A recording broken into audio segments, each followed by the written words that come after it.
just dive right in. First question is why are you running for the school board, and why should voters choose you over your opponents?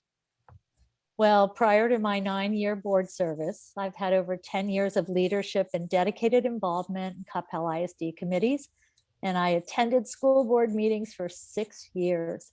Look, I advocated for my own sons when they were going through K-12 education, and when I ran for school board, they were graduating. I'd learned a lot about education, and I wanted to support the great work. And now I have an even deeper understanding of this role as I'm a master certified trustee.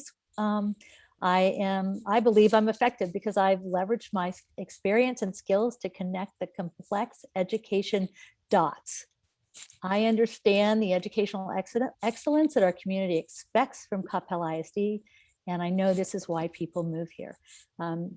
My husband Andy and I have 2 sons that have graduated, as I mentioned, and now we have a grandson who just begins kindergarten here, and his sister's 2 years behind him. So I'm really fully vested and committed to this community. And I just hope that people will go to my website and learn more about my qualifications and experience and learn what others are saying about my board service.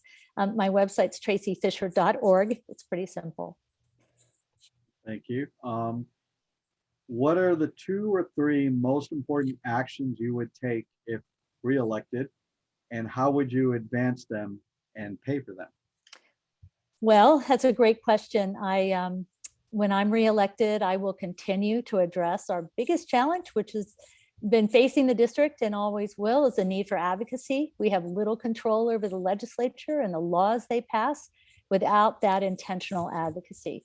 And that is something I have learned over and over and over. Budgeting and state mandated educational policy are 2 critical issues that will continue to weigh on public schools. The community needs to understand that understand the system and its processes and how they impact their neighborhood public schools, and quite frankly, why their votes matter. It's important to navigate state constraints through local advocacy efforts. In Austin, as one of, and I'm one of 4 Texas school board trustees that have been elected to the legislative committee for the Texas Association of School Boards, and I have firsthand knowledge and expertise in advocacy strategies. And this is really important work. We want our legislature to do no harm. Our district has a visioning culture. This is another priority I have. And as board members, we work hard to ensure CISD is an exemplary and an innovative school district with exceptional educational choices for kids. I've served on every CISD visioning committee since 2003, when I was a parent. There is no doubt that this board priority helped prepare the district to weather the COVID storm better than most districts were prepared. We are visioning right now to help us prioritize our budget constraints we're facing. And, the role of the board really is to serve in governing roles, setting the direction and knowing our communities and diving deep into education. Deep learning is very important for your school board trustees. You don't want someone on your school board who has no idea about anything going on in the district. It's too important for our school district and our community. There are a couple other district priorities that I would really focus on and focusing on. And I guess for me as an incumbent, really my priorities are going to be stay the course. Social emotional learning is a priority for us, and so is community-based accountability, which is so much broader and better, so much better for our community to assess how we're doing than a STAR test and an A through F rating, which is I don't even want to go there on that, but I guess that's what I have for prioritizing and that's what I would do for elected. Thank you. Next question is, where does the development or redevelopment emphasis need to be in our community? Residential, commercial, and how has Coppell ISD performed in this area? Well, that's a great question. We had, the world's changed a lot since when we first moved here with respect to development. But I'm not going to go there with that. I think the Coppell ISD has done a really good job with what they've been dealt. Right now, I really believe single family should be the emphasis in residential areas if possible, and that the industrial areas in the district that are already zoned industrial should continue to stay that way, because it doesn't make a lot of sense to build single or multifamily homes in those areas. High-end commercial development contributes greatly to the taxable values for the school district and the respective city. So that helps minimize the tax impact on homeowners. So, I think the school districts has done a great job. I wasn't on the school district when Cypress Waters began to develop.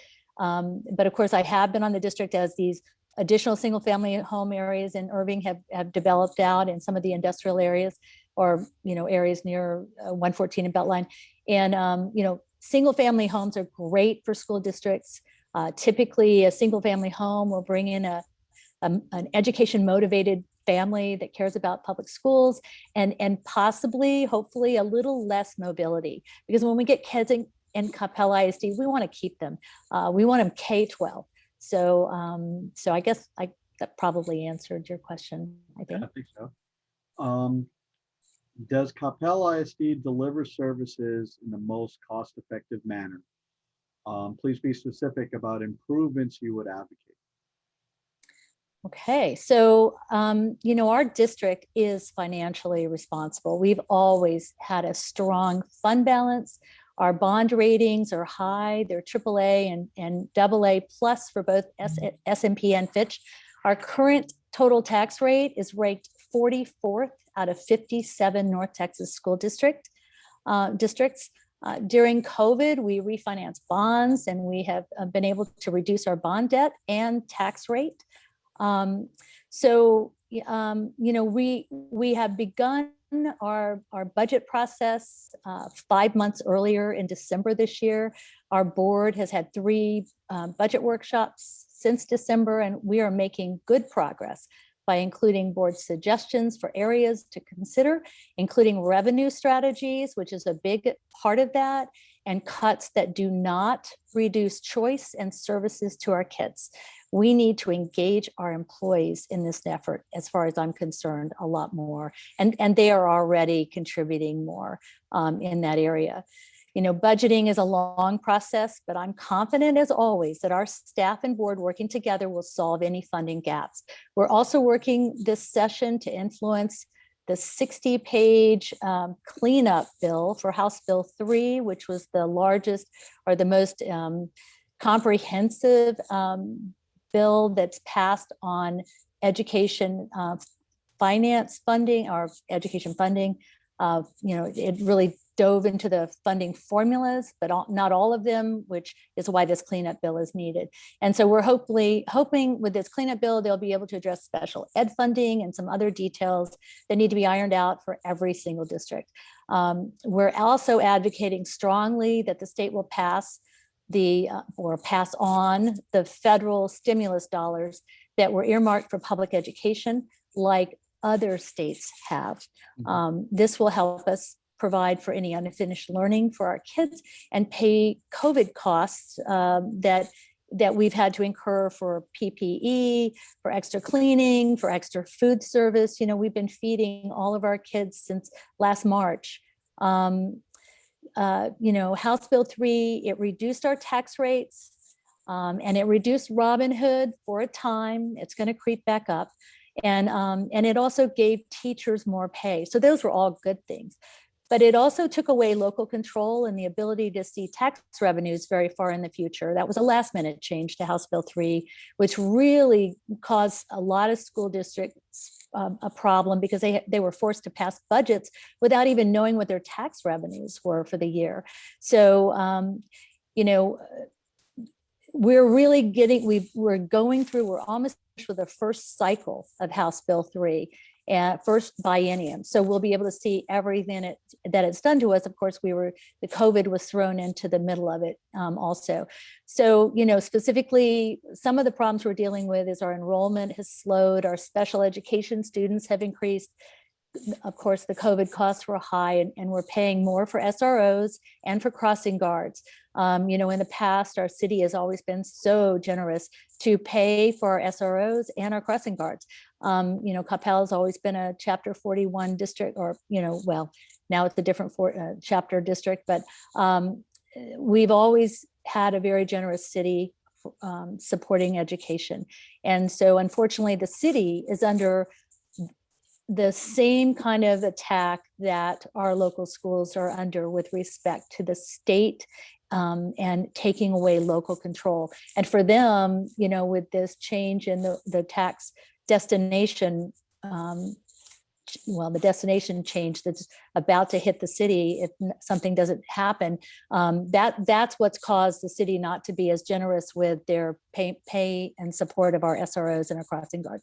So that, and also transportation costs are up. So all those things are things that we are having to deal with our budget. But as I said, I have complete confidence. We've got a great CFO. We have great staff. We have, our board members are smart. We'll figure this out. Mhm. Yep. And the last question is, please rate the transparency of decision-making in our school district. So I would give our school district an A+ for transparency. All of our board meetings are live streamed, every one of them, even our workshops. In the past, our workshops were not live streamed, but they're live streamed as well. So that's where we make our decisions as a board. Our closed sessions, they deal with things like personnel and land acquisitions, things like that would impact, our ability to get a better, the best deal we can for our taxpayers. Trustees are the most trained group of elected officials in the nation. Our governing roles are clearly laid out. The district website is full of information. We are very transparent. You can find all kinds of things out there, and you can watch board meetings. And I know that more people have watched board meetings this year. It's been a tough year for all of us, and I'm just really proud of how transparent we are. And for people that don't know, a board of trustees is, we don't sit in groups of more than 3 ever if we're going to a chamber luncheon or whatever, because that would be considered a quorum. And so we are very aware of that. And we are very careful and thoughtful about making decisions. And we are always talking about that, with each other. No, can't, no, we do, we have to be above board and very transparent in everything we do. So I'm really proud of our board and the work we do, and the district. A+ for transparency. Well, thank you. That's all the formal questions. If you would like to take a few minutes to just, I don't want to say closing argument, but just sort of, your kind of open statement or what you want to share with everybody. Well, thank you for that. I guess what I'd really like our community to understand is that, and I didn't really understand this. Well, I watched board meetings for a long time, and at the time we had some long-serving board members. During that 6 years, some of them had been on for quite a while, and what I guess I didn't appreciate it as much then. But school board service is a marathon; it's not a sprint. And you can negatively impact our kids' schools and community if you don't understand that. We have onboarded 6 new trustees in the past 5 years. Mm-hmm. And I believe that the people in Coppell, our Coppell ISD residents, have always voted for new trustees who have a lot of experience in our district and understand about the important work and the time commitment to serve on our board. The other thing I would suggest that I guess I'd encourage you to please know and remember that May elections, unlike presidential elections, often have pretty low voter turnout. And, this is really important for our kids. And I would just encourage you to vote, get informed and vote. And I would encourage you to early vote, because then you don't have to worry about it. You've got a lot more flexibility. But if you're one of those people that like to vote on election day, well, come on election day, and I'll meet you at the polls whenever you show up. So I hope you'll consider voting to reelect me. Thank you. Oh, cool. Thank you much. It's I guess you saw me, you see me sitting there in the board meetings. I was doing it for about a year or so, and then I think got disrupted. I think the school, our kids' schedule changed, and then the COVID stuff happened, and I couldn't do it. It's my evening hangout. Right, right. Oh my gosh. I love seeing you in the audience. Oh my gosh. I love it. I love it. I Yeah, appreciate, you know what? there's so many times where I do want to step up and say something, but I'm always like, nope, we're not allowed to. So Yeah. One time when I had been going for, and the other thing that was nice about going to those school board meetings beforehand is I really got to know the board members, and I yeah, got to know them and I liked them. And that's not why I wanted to serve on the board. As I continued listening, I thought, you know what? I don't hear my voice up there. I don't hear the way I think up there. And I just thought, you know what? I think I might be able to contribute something. yeah, But it's been it's truly been a passion, something I went to college. I never thought about being a teacher. I could never be a teacher. That's not where my skill set is. yeah, But and I'm not a politician either. I hate politics. It's not about that. It's about advocacy for me. yeah, So you said this is, you were saying closing statements. I was cracking up because I did take my LSAT and I was planning to go to school, and then I decided I was going to have a baby, and then I felt all that stuff, and maybe one day I'll go back to school. But someone said, you don't need to go to law school. And I thought, you're right. I don't need to go to law school. When you believe in something, you can fight for it without being an attorney, yeah, yeah. That's true. Or you don't have to go to law school. You can just take the exam. This is true. This is true. This is true. School board members have a lot of tests or, training we have to do. And, it's one thing, just, cybersecurity, child protective services, in which instances do you need to call if something happens? And it's like, I've never read that stuff. And I went to take that test. I passed it 100% because it's logical stuff, Right. that's important. So anyway, Yeah. so it's fun. So, this is your third, Night, fourth. This will be my fourth this is your election. fourth election. Okay. Why? Yeah, why? Yeah, why? It's You haven't burned out? no, you know what? I have not. And that's the thing. I'm really aware of that. There are things, I've done things, I've gotten involved in different areas of the community from time to time, and I've kind of burned out on them because, whenever you get involved in something and you do a lot of work, they want you to be in charge and get, and then you get more work. And it's like, they always say, 20% of the people do 80% of the work, or, in terms of volunteering and things like that. And but I will tell you, if I get to the point where I'm totally burnt out, I'm done. But here's the thing, because we have so many new so many new board members, and they're great. I mean, in May, we've always elected really good people. But I really believe that we need to support the work. And I know Anthony and I serve a role on that board as, okay, we're the ones that can tell you about the past, and this is why this happened. And I never thought I'd want to be one of those people, but then on the other hand, I feel like because I'm so, strategic, innovation, that kind of thing is something that is really important to me. I don't want to be left behind. I think I'm really more of a millennial than I am a boomer. And I took a test once and it showed that I'm as much millennial, actually I'm more millennial than I am boomer even. Just, I tweet, it's that kind of thing. But because I'm passionate and I watch kids and I just don't want them doing time. I want them to have a productive experience in school that helps them be entrepreneurs or whatever they want to be. So, so I'm motivated. oh my gosh, my little grandson, he is just a pistol. And I feel bad for his teacher. he'll, He'll oh never my, get in trouble. oh yes, he will. He already has. So that's, are you kidding me? How could my grandchild not get in trouble? Which school did you go to? He goes to Austin Elementary. Cool. Yeah, and he was virtual until 2 weeks before Snowmageddon hit. Oh, wow. And so he went the first week and he was so excited. It's like he ran into school.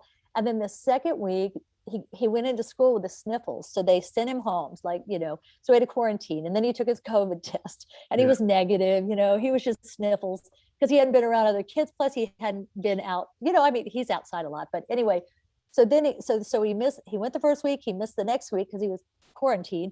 And then the next week was Snowmageddon. So he missed 2 weeks in between his first week. So he was like, it's like, I want to go to school. I want to go. Yeah. Anyway, that's one heck of a way to start it. Oh yeah.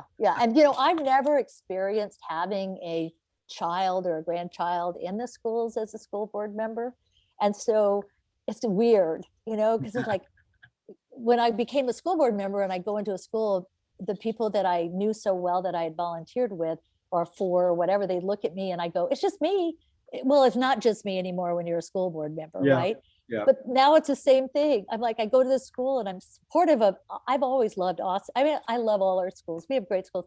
And I go in there and I'm like, hi, it's me. And they're like, you're oh no, that kid. Now, I'm just like, oh, stop. Stop. You know what? I did my school and sat in the hallway for 4th grade.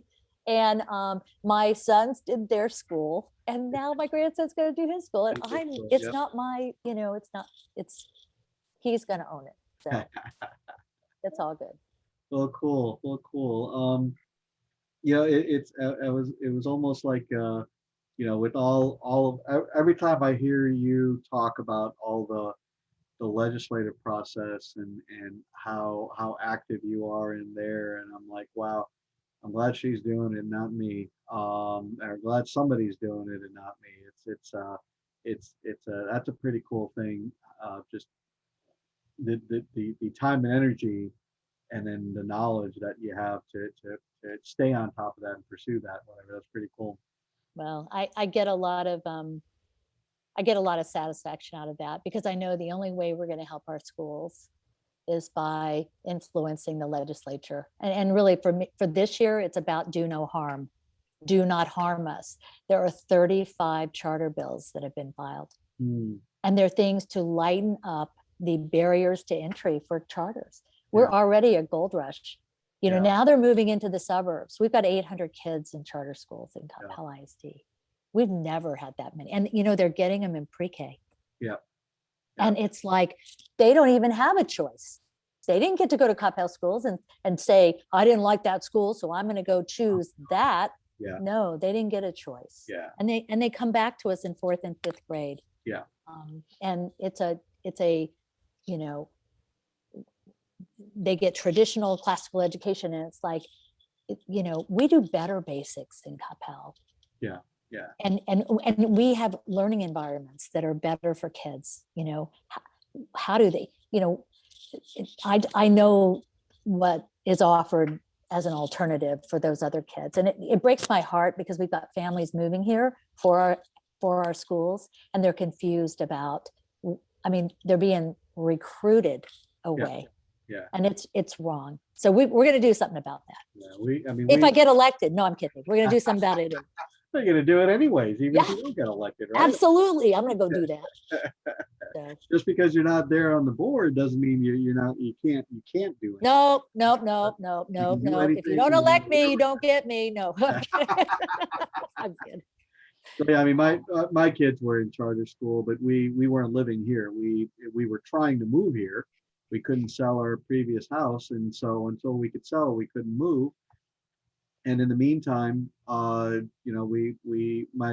cousin's kids were in the same charter school, so they were doing good. So we put our kids there and like that, shared resources a little bit.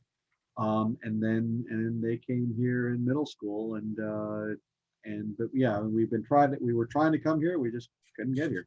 Couldn't get over here. Well, and true confession, when my kids were my oldest was in second grade, or actually first grade, he was prepping for a TOS or tax test in first grade that he would take in third grade. So our district back then really did a lot of test prep for STAR or tax, TOS, whatever. And my kid was going nuts. I mean, he was bored out of his gourd. And so I pulled my kids out for about 4 years. Yeah. I had my kids at North Hills Charter School. Yeah. And I will tell you, I ran the volunteer organization. I know how they did stuff. I went to charter board meetings. Yeah. This was before they expanded to Uplift. Right. And I will tell you, I know why they struggle. I know what it's about. It's all about money. Yeah. Those kids are commodities. Yeah. They just want more of them, and those teachers don't get professionally trained, and they turn over a lot. Right. That's what we saw. A lot of new teachers. That was the thing. Every year there's a batch of new teachers. Yep. There's a handful that were there for a long time that are actually still there. Yeah, right. But they turn over quite a bit, and yeah, it's all about they're a business, and that's how they make all their decisions and everything else. Now, granted, we are our local schools are it's about dollars and how that's managed and whatnot, and at least it's a little bit easier because the stream is a bit more reliable compared to at the charter school, where they have to get more people to get that stream. But yeah, I mean, it's all about, yeah, I mean, I don't believe, we've talked about it, I don't believe in the whole using the standardized testing to compare and evaluate. But it's not enough. Yeah. But it's not enough. I think there's a baseline that it can serve, but then there's other factors that have to be involved. And I think everybody that comes to our ISD, they see the value and the range of what is offered, and it's not beyond our means. Everything that's offered is offered at the highest level, instead of offering a whole lot of stuff. We offer a lot of stuff at a high quality. So I mean, it's not like you're short of anything here. Right. Could there be more? Yeah, there can always be more. But yeah, always. Right. And we're a government. I mean, we're a governing system, and we'll get the amount of money they'll give us. And no matter how much taxes we raise, it all goes back to the state. And I don't know why that is that way, because that's against local control. But regardless, the thing about charters that really bothers me is that, and back then, back in the day, there weren't that many of them, and they were really supposed to be here to help kids who were in failing schools have an option, right? Yeah. Now they're, Super Bowl ads and Learjets, and they're just recruiting kids away, and they're doing it in pre-K where that just was what floored me. I was completely shocked when I saw the numbers. And there's one local charter that has, and they don't perform as well as we do, even on a STAR test, which is a really bad metric. But that's the only one we have to compare to them. But one of the local schools here that have kids in it from Coppell, they have 200 kids K-5 per grade. You hit middle school, it's an average of 50 kids per grade. And then you hit high school, and it's an average of about 9. Yeah. And they get 7 in their senior year, and you know how many graduate? 4. Wow. That was just 1 year, one school. But they graduated 4 kids that year, because the thing is, the charters have a farce that says 100% of our kids go to college. Well, if they find the kid isn't going to go to college, Right. I am just, it's a racket, and it's costing the taxpayers. Yeah. It's costing us, because those charter kids are worth more to them, to the taxpayer. They cost more. They cost more. Right. Yeah. That's right. Yeah. So, oh my gosh, I could talk about this forever. I know. And I know we have. Yes. Oh yeah. We have, haven't we? We have. So it's we both get on a roll. So I don't want anybody else to get get an impression about either one of us. Yeah, I know, right? You're gonna have to cut this at some point, maybe after that last question. Oh, my Well, cool. goodness. So, I guess I'll say it again. I mean, anything in closing, anything, the parting words. Well, I just, I'm committed to our public schools here in Coppell. I know they're the best schools in the state of Texas. I hear those comments all the time from others. And what we're doing here is right. We've got bumps and bruises and things don't always work out perfect, and we aren't perfect. We're a work in progress, just like every child, just like every parent, just like our community is. And I just really believe in it. And again, I would just encourage people to go and vote. Just vote, show up, and do your part. So, Yep. Well, thank you you. much. It's always fun. And look forward to the next coffee chat that we have. It's been a Amen. while. Thank you so much. Good luck in the election. All right. Thank you. Bye. Bye.